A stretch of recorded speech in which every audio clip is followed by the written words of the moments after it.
लाडक्या बहिणींनो, ई-केवायसी साठी उरले फक्त एवढेच दिवस. आता ही आहे शेवटची तारीख.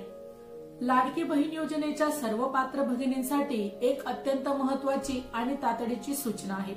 तुम्हाला मिळणाऱ्या मासिक हप्त्यात कोणताही खंड पडू नये यासाठी 18 नोव्हेंबर ही अंतिम मुदत गांभीर्याने लक्षात घेणे आवश्यक आहे. जर तुम्ही 18 नोव्हेंबर पर्यंत ई-केवायसी प्रक्रिया पूर्ण केली नाही तर तुम्हाला पुढील हप्ता मिळणे बंद होईल. त्यामुळे ज्या भगिनींची अजून ही प्रक्रिया बाकी आहे त्यांनी कोणत्याही परिस्थितीत दिरंगाई न करता तात्काळ ही कार्यवाही करणे अनिवार्य आहे. राज्य सरकारच्या महिला व बालविकास विभागाच्या वतीने मंत्री आदिती तटकरे यांच्या माध्यमातून हे महत्त्वाचे आवाहन करण्यात येत आहे.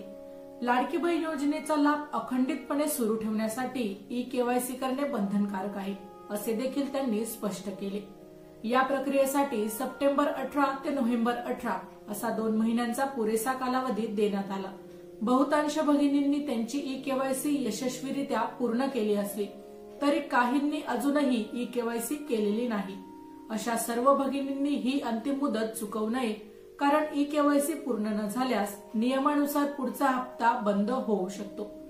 योजनेचा लाभधारक म्हणून तुमचा हक्क कायम ठेवण्यासाठी ई-केवायसीची प्रक्रिया अचूक आणि यशस्वीरित्या पूर्ण करणे योग्य राहील. अनेक भगिनींनी घरी बसून आपल्या मोबाईलच्या माध्यमातून ही प्रक्रिया पूर्ण केली आहे. जर तुम्हाला ई-केवायसी कशी करावी याबद्दल माहिती हवी असेल तर या आधीच चॅनलवर व्हिडिओ टाकलेला आहे, तो तुम्ही पाहू शकता.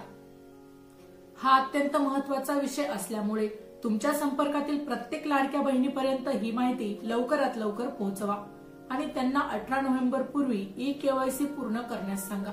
हा केवळ एक संदेश नसून तुमच्या आर्थिक लाभाच्या संरक्षणासाठी तुमच्यासाठीच ही एक महत्त्वाची सूचना आहे. माहिती आवडली असेल तर अवश्य शेअर करा. अशाच प्रकारचे नवनवीन सरकारी योजनांविषयी अपडेट मिळवण्यासाठी आमच्या लाईफ एव्हिएशन या YouTube चॅनलला अवश्य सबस्क्राईब करा. धन्यवाद.